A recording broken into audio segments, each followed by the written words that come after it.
Hello tất cả mọi người đã đến với kênh Anh Minh Audio của mình nhé. Kết thúc tập trước, sau khi xử lý xong 3 tên võ giả của Đại Càn Vương Triều, lúc Tần Trần đang định rời đi thì bỗng dưng xuất hiện một đám dị thú xông ra tấn công. Mà điều kỳ lạ chính là sức phòng ngự của đám dị thú này quá mức kinh khủng, khiến những công kích của Tần Trần chỉ như gãi ngứa cho bọn chúng.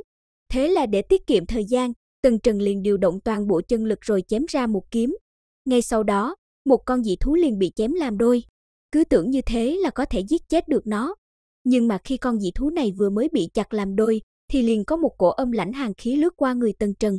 Rồi sau đó, một tên võ giả không biết vì nguyên nhân gì liền gào lên đau đớn, tiên huyết trên người hắn liền bị rút đi nhanh chóng. Chỉ trong chớp mắt mà hắn đã hóa thành một cỗ thây khô. Mà trong khi mọi người đang không hiểu chuyện gì đang xảy ra, thì cỗ thây khô kia liền đứng dậy rồi cầm chiến đao hướng mọi người công kích tới. Không biết là trùng hợp hay ngẫu nhiên, mà mục tiêu tên này chọn lại là nữ tử khi trước bắt chuyện với Tần Trần. Về phía nữ tử kia, do từ nãy đến giờ bị quá nhiều phát sinh dọa cho sợ hãi, nên trước công kích của tên thây khô kia nàng ta căn bản không biết phòng ngự là gì luôn. Hiện tại bản thân nàng đã bị dọa cho hai chân đứng không vững nữa rồi. Mà ở một bên thấy vậy, thì Triển Nguyên liền lao đến đỡ một đao cho nàng. May nhờ có chân lực hộ thể, nên Triển Nguyên mới có thể sống sót dưới một đao kia, nhưng trạng thái lúc này của hắn cũng không được tốt lắm. Hai tay hắn nắm chặt lấy chiến đao của tên thây khô kia, rồi hắn quay sang phía nữ tử bảo nàng nhanh ra tay công kích.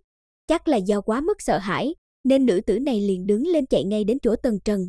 Vừa chạy đến nơi nàng ta liền nói, mau cứu ta, chỉ cần ngươi cứu được ta, thì lúc đó ngươi muốn ta làm gì cũng được. Mà thấy hành động này của nàng, làm cho Tần Trần càng thêm chán ghét, thế là hắn liền nói, cút. Quay lại với đám võ giả kia, sau khi một tên bị hóa thành thây khô, làm cho cả đám hiện tại đối phó với đám dị thú có chút chật vật. Rồi một võ giả tên là Ngô Công Lĩnh ở trong đám đó lên tiếng nói, hôm nay rất có thể chúng ta sẽ bị chết trong tay đám huyết ma thú này rồi.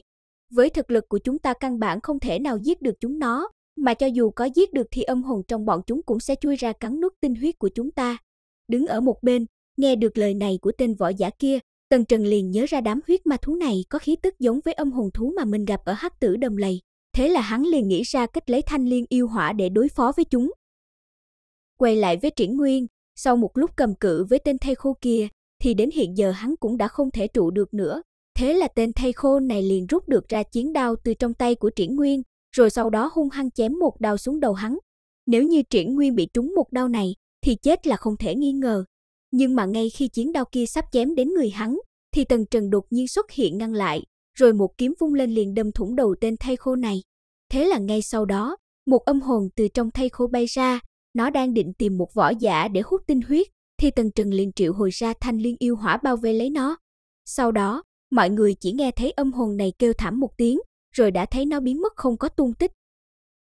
Dị biến vừa mới xảy ra, khiến 7 con dị thú còn lại liền dừng công kích đám võ giả, rồi con mắt tràn đầy hoảng sợ của bọn chúng liền nhìn về phía thanh liên yêu hỏa trong tay Tần Trần. Sau đó, Tần Trần liền hướng 7 con huyết ma thú còn lại chém giết tới. Dưới một kiếm của Tần Trần, thì mấy con huyết ma thú này đều bị chém giết hết, mà khi mỗi một con huyết ma thú ngã xuống, thì sẽ có một đoàn âm hồn từ trong đầu bọn chúng bay ra, nhưng mà ngay sau đó liền bị thanh liên yêu hỏa của Tần Trần thiêu thành hư vô. Khi thấy tất cả huyết ma thú đã bị Tần Trần giải quyết hết, thì lúc này cả đám võ giả mới thở phào một hơi, rồi cả đám liền tiến lên cảm tạ ơn cứu mạng của Tần Trần.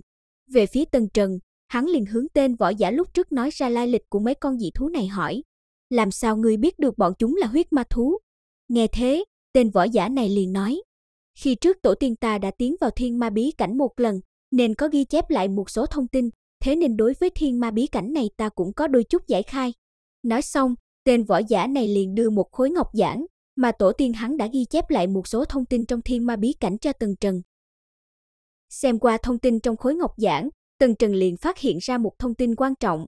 Đó chính là, vị trí truyền tống của Võ Tôn và Vũ Vương trong thiên ma bí cảnh là hai khu vực khác nhau. Điều này cũng khẳng định suy đoán ban đầu của Tần Trần là chính xác. Do không biết nguyên nhân tại sao lại như vậy, nên Tần Trần liền quay sang hỏi tên võ giả kia. Nhưng mà tên võ giả này cũng không biết được tại sao lại như thế. Hắn chỉ biết được đây là thông tin mà tổ tiên trước kia đã để lại thôi. Thấy thế, Mạnh Triển Nguyên liền tiến đến trước Tần Trần nói, đầu tiên ta xin cảm tạ ơn cứu mạng của Tần Thiếu Hiệp. Về vấn đề mà Tần Thiếu Hiệp hỏi, thì ta cũng nghe một số vị tiền bối nói qua. Thực ra không phải là Võ Tôn và Vũ Vương được truyền tống đến hai khu vực khác nhau, mà là Vũ Vương được truyền tống đến một địa phương ở sâu bên trong, còn Võ Tôn thì được truyền tống đến ngoài rìa địa phương đó, mà hai nơi này cũng có chỗ tiếp giáp với nhau. Hay nói cách khác là Vũ Vương cũng có thể đến địa phương của Võ Tôn, hay Võ Tôn cũng có thể vào được địa phương của Vũ Vương. Nghe xong lời này, Tần Trần trầm ngâm một lát, sau đó hắn lấy ra mấy khối ngọc giản truyền tin đưa cho mấy tên võ giả này rồi nói: Ta có một chuyện muốn phiền toái các vị, nếu như các vị ở trong Thiên Ma bí cảnh có gặp qua đệ tử của Đại Uy Vương triều, thì xin các vị bóp vỡ ngọc giản để ta biết được vị trí, đến lúc đó ta sẽ có hậu tạ cho các vị. Sau đó, Tần Trần liền quay sang Mạnh Triển Nguyên nói: Bách triều chi địa nữ tử nhiều như vậy, Triển Nguyên huynh cần gì phải khổ tâm vì một nữ nhân rác rưởi như thế. Nếu Triển Nguyên huynh tin được lời của ta, thì nên rời khỏi nữ nhân này đi, lấy thiên phú của ngươi thì lo gì không tìm được một nữ tử thật lòng yêu ngươi. Nói xong Tần Trần liền quay người rời đi luôn, còn Mạnh Triển Nguyên thì đứng sững sờ tại chỗ, suy tư về lời nói vừa rồi của Tần Trần. Thấy Tần Trần đã rời đi, nữ tử kia liền chạy đến chỗ Mạnh Triển Nguyên nói: Triển Nguyên sư huynh, tên kia thật độc ác, lại còn muốn ly gián chúng ta, thế mà ngươi lại đem tình báo của Đại Hành Vương triều chúng ta nói cho hắn biết. Mà nghe thấy nữ nhân này lải nhải như thế, Mạnh Triển Nguyên tức giận quát lên: Đủ rồi. Sau đó, hắn hướng mấy võ giả khác chắp tay chào tạm biệt, rồi liền quay người rời đi, bỏ lại nữ nhân kia ở đây một mình. Quay lại với Tần Trần, sau hơn nửa ngày tìm kiếm ở khu vực ngoại vi, hắn cũng không nghe thấy được tin tức của đám người Đại Uy Vương triều. Thế là sau một hồi suy nghĩ, Tần Trần cũng không tìm ở khu vực ngoại vi nữa, mà trực tiếp tiến vào chỗ sâu trong Thiên Ma bí cảnh. Vì theo suy đoán của hắn, đám người Hắc Nô sau khi tiến vào đây thì chắc chắn sẽ tiến vào sâu trong Thiên Ma bí cảnh để tìm cơ hội đột phá Vũ Vương. Thế nhưng sau nửa ngày thời gian tiến vào sâu trong Thiên Ma bí cảnh, Tần Trần cũng không nghe được tin tức nào cả. Nhưng mà trên đoạn đường đi này, Tần Trần lại phát hiện ra một dãy núi có hơn 100 gốc kiếm thảo. Mà kiếm thảo này có tác dụng rất lớn cho võ giả lĩnh ngộ kiếm ý.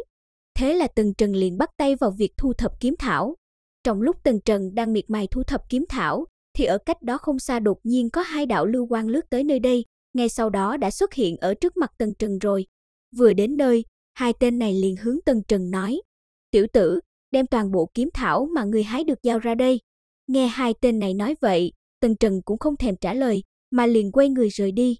Thấy hành động này của Tần Trần, hai tên võ giả kia liền rút ra chiến đao rồi xông đến Tần Trần bổ xuống.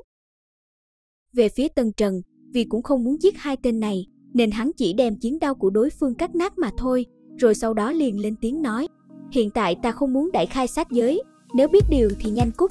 Nhưng mà sau khi nhìn thấy rõ Tần Trần, thì hai người này lại hiện ra bộ dáng mừng như điên.